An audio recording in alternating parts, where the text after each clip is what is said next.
If you haven't got your X-Train yet, I want to give you a review of the back seat.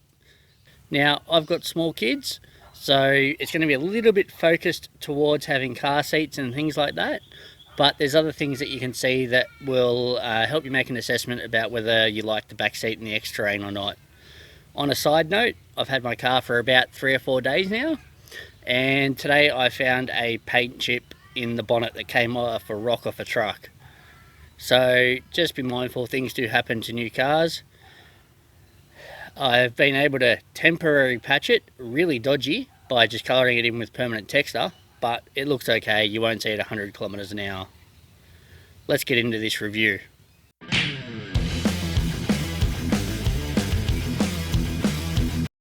So the back seat is quite spacey. There's a fair bit of room and there's enough to lay down if you're going on a road trip. So if you stop somewhere and you want to go by yourself, there's enough room to lay down comfortably. It's leather accented in the back as well, and it's comfortable in all seats. I've got my front seats slid all the way forward at the moment, but it's comfortable in every position. There's only enough room for 2 car seats, and something that's really strange that I haven't seen before, people may have seen it before, is this is where you drop the seat back from. So it drops down pretty well flat, but if you're tethering car seats at the top, you've got to run it through this loop and clip it onto the center. Same with this side. Now, I haven't done it yet. I don't know how easy or hard it is. Leave a comment below if you've done it before and let me know how easy or hard it is to do, because I don't know how it's going to be. Now, with the seat bases, they lift up also. So I had a Ford Ranger previously. The rear base, that lifted up all as one piece. This lifts up in 2 separate pieces. So if you don't have car seats, or even if you do only have one, you can lift up one side at a time, so that can work out really well. So I'll show you that now. So it lifts up and you can access the underside of it, so that way you've got a storage compartment under this side.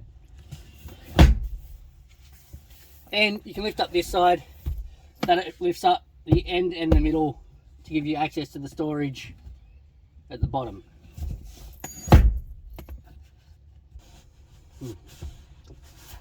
It also has an armrest in the middle that has 2 cup holders, so you can put drinks in it for passengers that are traveling, and the headrest in the middle lifts up as well.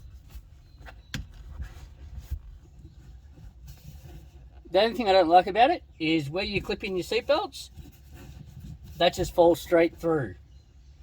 The reason why I don't like this is if you do have car seats in and you have little kids in the car, they like to make a mess. Now, things can drop down in this hole on both sides. Now, that doesn't seem too bad, but if it's food or whatever it is, then you've got to take the seats out to be able to lift up the base, to be able to clean underneath, and then put it back down. I think it would have been better if it would have just had an infill there or something to stop it from coming down, but I'm sure you can put something in there to stop it from happening. But it's just a little thing that I've noticed that I'm not a huge fan of. Not the world's biggest issue, but it is something that can be quite irritating. With your X-Terrain, if you've already got one, have I left something out about the back seats? Can you leave a comment below about what you like about the back seats or what you don't like about the back seats? Help others out who haven't got one yet. Keep watching for the next video.